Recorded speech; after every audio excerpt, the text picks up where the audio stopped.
በደብረ ብርሃን ከተማ አስተዳደር የተዘጋጀው ክልላዊ የቴክኖሎጂ የክህሎትና ተግባር ተኮር ጥናትና ምርምር ኤግዚቢሽን ኢንተርፕራይዞች ልምድ የሚለዋወጡባቸውና ስራዎቻቸውን የሚያስተዋውቁባቸው መልካም አጋጣሚ ነው ሲሉ የክልሉ ስራና ስልጠና ቢሮ ኃላፊ አቶ አረጋ ከበደ አስታወቁ። በክልሉ ለ8ኛ ጊዜ የተዘጋጀው ኤግዚቢሽን የነገ ተነሳሽነታቸውን የሚጨምርና ተወዳዳሪ የሚያደርጋቸው መሆኑን ተሳታፊዎቹ ገልጸዋል። ለዓለም ላይኮን በደብረ ብርሃን ከተማ አስተዳደር በክልሉ ለ8ኛ ጊዜ ክህሎት ለተወዳዳሪነት በሚል መሪ ሐሳብ ክልላዊ የቴክኖሎጂ የክህሎትና ተግባር ተኮር ጥናትና ምርምር ውድድር እየተካሄደ ይገኛል።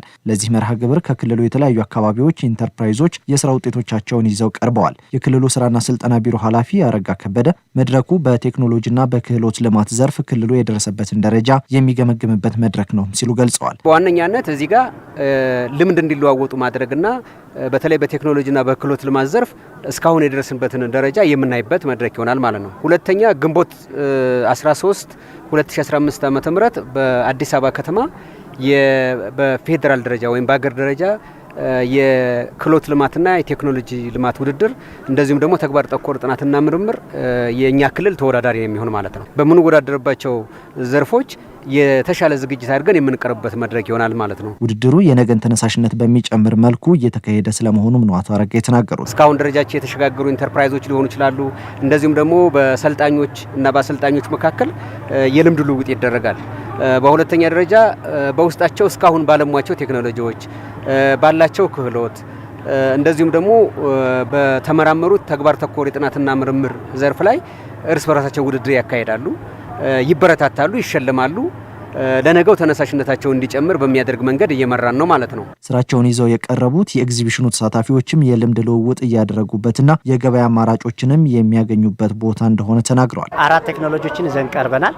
በተለይ በኢንተርፕራይዝ፣ በአሰልጣኝ፣ በሰልጣኝ እንዲሁም ደግሞ ለኤግዚቢሽኑ የሚሆን ቴክኖሎጂ ይዘናል። ኢምፖርት የምናደርግበትን በራሳችን ሰርተን ከቻልንም ወደ ውጪ ካልቻልንም ለራሳችን የምንችልበትን አቅም የምንፈጥርበት መድረክ ይሆናልና አንዱ ኮሌጅ ከአንዱ ኮሌጅ እውቀት የምንገበይበት ሼር የምናደርግበት ነው። በጣም በጉጉት የምንጠብቀው ነው። በየአመቱ በአሰልጣኝ ነው ይዤ የመጣሁት።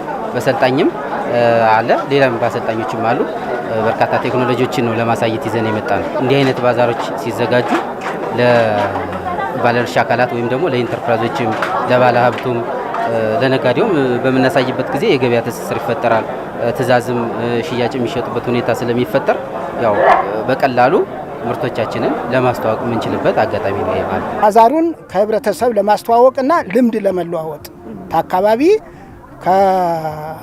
ከ15ቱም ክልሎች የተውጣጡ ኢንተርፕራይዞች ከነሱ ለመተዋወቅና ልምድ ልወስድ እንደነዚህ አይነት መድረኮች ኢንተርፕራይዞች ምርቶቻቸውን እንዲያስተዋውቁ የጎላ ሚና እንዳላቸውም አቶ አረጋ ተናግረዋል። አንድ አሉ ምርት ያመረቱበት አካባቢ ላይ ብቻ በመሆናቸው በአጠቃላይ በክልላችን ያለውን የገበያ አማራጭ በሀገር ደረጃ ያለውን የገበያ አማራጭ የመመልከት እድል ያጣሉ ማለት ነው። ስለዚህ እንደዚህ አይነት መድረኮችን ለማዘጋጀት ምርታቸውን ከመሸጣቸው በላይ ለወደፊት የሚገኙትን የገበያ አማራጮች የቴክኖሎጂ አማራጮች እንዲመለከቱ ያደርጓቸዋል ማለት ነው። ስለዚህ በጣም ዘርፈ ብዙ ያለው ዝግጅት ነው ማለት ነው።